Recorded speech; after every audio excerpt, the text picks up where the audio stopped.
Sebuah video mengharukan sekaligus memilukan viral di media sosial. Sejumlah guru terlihat memindahkan mobiler dan dokumen penting sekolah hanya dengan seutas tali. Di tengah bangunan sekolah yang hancur dan porak-poranda diterjang banjir bandang dan juga longsor, peristiwa ini terjadi di Kabupaten Pidijaya Aceh dan berikut liputan selengkapnya.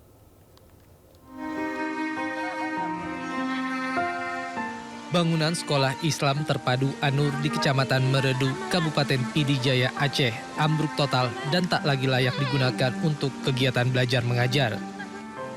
Dinding roboh, lantai hilang, dan ruang kelas lenyap ditelan bencana. Lokasi sekolah ini berubah menjadi aliran sungai baru dengan arus deras akibat dahsyatnya banjir bandang dan longsor.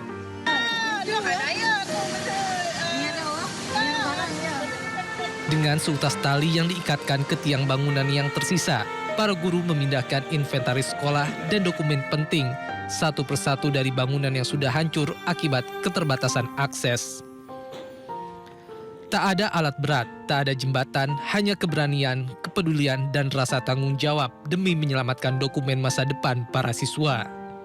Bagi para guru, menyelamatkan dokumen sekolah bukan sekadar arsip, melainkan menyelamatkan harapan anak-anak agar pendidikan tetap berlanjut, meski sekolah mereka telah rata dengan tanah. Di tengah amukan alam, dedikasi guru-guru ini menjadi pengingat bahwa pendidikan tak runtuh bersama bangunan, namun tetap berdiri di atas pengorbanan dan kepedulian.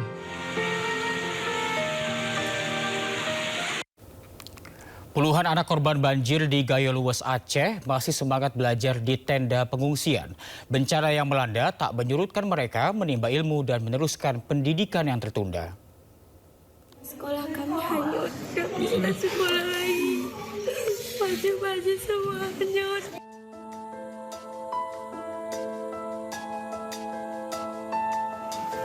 Sakila merupakan salah satu anak yang berada di posko pengungsian di Desa Belang Kejeren, Kabupaten Gayo Luwes, Aceh. Siswi SMP kelas 7 ini tak kuasa menahan tangisnya karena harus belajar di posko pengungsian. Belajar di ruang sekolah dengan seragam kini hanya hayalan mereka semata. Sakila dan teman-teman pun memiliki harapan untuk pemerintah yang berkuasa. Aku mohon sama Bapak pemerintah segera bangun rumah sekolah kami dan berikan baju-baju. Rumah, sekolah, tempat ia belajar sudah hanyut. Harta benda bahkan pakaian serta perlengkapan sekolah tidak ada lagi. Sekolah adalah masa depan bagi generasi bangsa. Sakila berharap pemerintah memberikan beasiswa kepada anak-anak korban banjir bandang agar tetap melanjutkan pendidikan yang sama dengan anak-anak lainnya. Dari Kabupaten Gayo Luwes, Aceh, Medi Arjuna iNews melaporkan. Sudah 3 pekan pengungsi banjir dan longsor di tenda darurat di Aceh Utara belum pernah mendapatkan pelayanan kesehatan. Ratusan pengungsi, terutama balita dan anak-anak, terserang berbagai macam penyakit mulai dari demam, batuk, dan juga diare.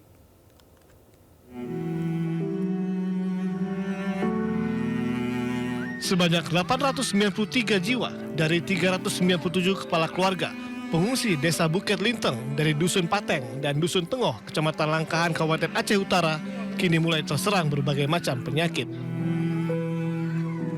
Banyak balita dan anak-anak sudah 3 pekan menempati tenda-tenda dan gubuk darurat yang dibuat sendiri karena terbatasnya tenda bantuan dari pemerintah.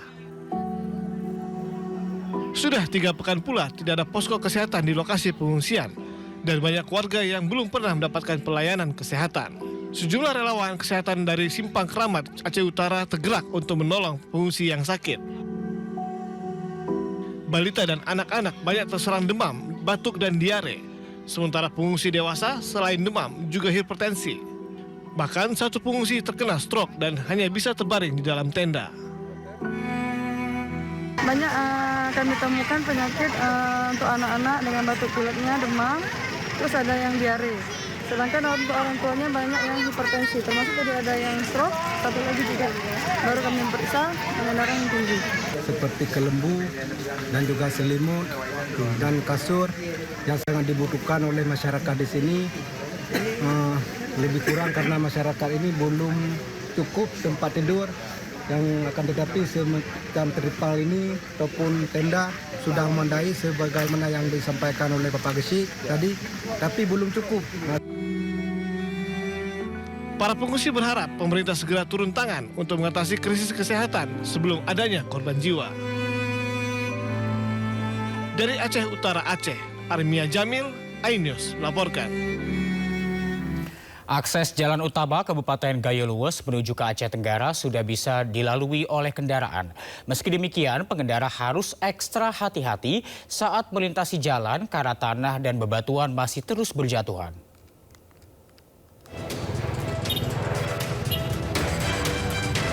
Akses jalan utama yang terletak di Desa Tetumpun, Kecamatan Putri Betung, Kabupaten Gayo Luwes menuju ke Aceh Tenggara yang sempat terputus, kini bisa dilalui kembali. Meski badan jalan sempit karena sebagian tertutup bebatuan dan tanah longsor, pengendara tetap berusaha menerobos dengan ekstra hati-hati. Tanah dan bebatuan juga masih berjatuhan akibat kondisi tanah yang tidak stabil. Polisi juga terus berjaga di sejumlah titik lokasi yang masih rentan akan terjadinya longsor. Belum bisa jalan bang, kalau dipaksakan tergantung darah lagi. Dan air pelabu sana sama jalan dari sini. Sopirnya belum bisa bang kalau mobil ini bang. Kalau nggak ahli sopirnya mau ke bawah tuh kita bang. Oke, siap. Tapi bisa bang ya, sempat bisa bang masuk ke wilayah ini bang ya?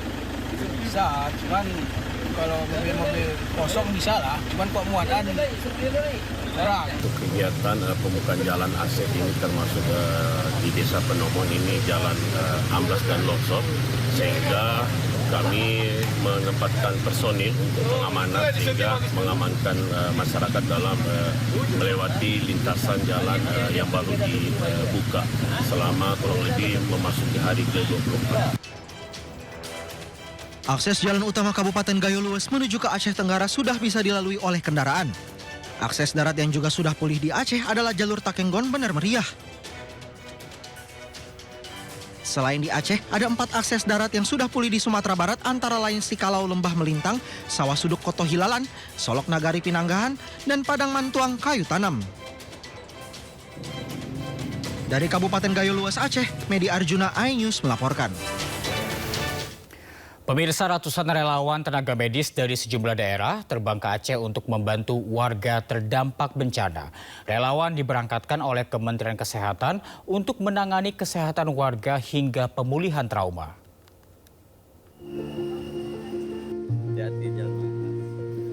Sebanyak 126 relawan dari sejumlah daerah di Indonesia diberangkatkan ke Aceh melalui Bandara Internasional Soekarno-Hatta, Tangerang, Banten, Sabtu pagi. Mereka terdiri atas dokter spesialis, perawat, bidan, ahli teknologi laboratorium medis, ahli gizi, dan radiografer. Para relawan ini akan ditempatkan di seluruh wilayah yang terdampak bencana banjir dan tanah longsor. Adapun pengiriman tenaga medis ini dilakukan bertahap dengan total 600 relawan yang akan diterjunkan ke lokasi bencana. Kemudian yang kedua, hari ini kemarin kita udah berangkatkan itu sekitar 70 orang yang sudah berada di Aceh dan Medan posisinya, jadi lebih efisien. Jadi Aceh Medan kita kumpulkan jadi satu, lebih kurang 70 kemarin itu ke arah Pidijaya dan Biret. Ya. Hari ini kita berangkatkan sekitar 126. Itu ke daerah yang hari ini daerah-daerah sulit, terutama untuk daerah-daerah yang terisolir. Ditempatkan di mana, Bu Yuli? Ditempatkan di rumah sakit, puskesmas, dan posko-posko pengungsian. Itu rata. Selain tenaga medis, Kemenkes juga mengirimkan bantuan obat-obatan dan alat-alat kesehatan. Dari Tangerang, Banten, Hasnugara, iNews melaporkan. Aksi heroik seorang kapten penerbangan dari TNI Angkatan Udara Skadron 8 saat menurunkan bantuan untuk korban banjir di pesisir selatan Sumatera Barat menuai pujian. Aksinya terekam kamera pada saat mendaratkan helikopter pengangkut bantuan tanpa menyentuh tanah karena berada di daerah perbukitan dengan kemiringan tinggi. Beginilah aksi heroik pilot TNI Angkatan Udara dalam mendistribusikan bantuan ke lokasi korban banjir yang kampungnya masih terisolasi di Nagari Sungai Limau, Kabupaten Pesisir Selatan, Sumatera Barat. Dengan teknik tinggi, pilot TNI Angkatan Darat ataupun pilot TNI Angkatan Udara ini, Kapten penerbangan Indra Sakti mampu mendaratkan helikopter jenis Karakal HT-7206 di ketinggian yang sangat terendah sampai salah satu rodanya menyentuh tanah. Sedangkan sebelahnya lagi tidak menyentuh permukaan tanah dikarenakan permukaan tanah yang sangat miring. Walau penuh resiko, tetapi aksi ini mampu dilakukan oleh pilot selama beberapa menit dengan selamat. Semua bantuan sebanyak 2,3 ton pun berhasil diturunkan dengan baik dan diterima masyarakat yang daerahnya masih terisolir.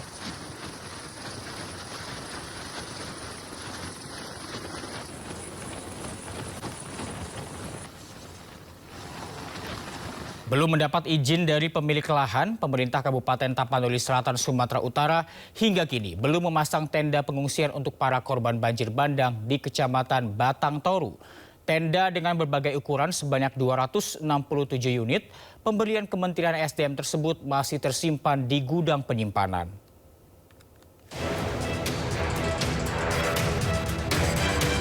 Pemerintah Kabupaten Tapanuli Selatan, Sumatera Utara hingga kini belum memasang tenda pengungsian untuk para korban banjir bandang di Kecamatan Batang Toru. Tenda dengan berbagai ukuran sebanyak 267 unit pemberian Kementerian ESDM ini masih tersimpan di gudang penyimpanan. Hingga kini para korban masih menunggu di bangunan yang masih utuh sambil menunggu tenda dipasang.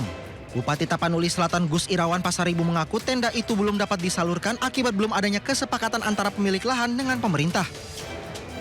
Ada zona di sini kan penanggung jawabnya itu adalah asisten 3. Iya. Semua kebutuhan sebetulnya kita akan penuhi. Tapi kalau tenda itu memang itu kan waktu kunjungan Pak Menteri SDM kemari beliau janjikan itu datang sesegera mungkin kita kemudian akan dirikan di belakang yang batu ulang. Apa faktornya Pak menjadi mengingat tenda itu lama dipasang Pak? Persoalannya dengan lokasinya sebetulnya kan tidak mudah dapatkan lokasi. Kita baru bertemu yang pemilik, beliau kita udah deal untuk dipakai lokasi di belakang yang ada sawit-sawit sekarang. Para korban banjir bandang berharap pemerintah segera memberikan bantuan hunian sementara karena para korban saat ini rentan terserang berbagai penyakit, mulai dari batuk, gatal-gatal hingga diare akibat minimnya perlengkapan yang mereka punya seperti selimut dan tempat tidur. Dari Tapanuli Selatan, Sumatera Utara, Indra Mulia Siagian, iNews melaporkan.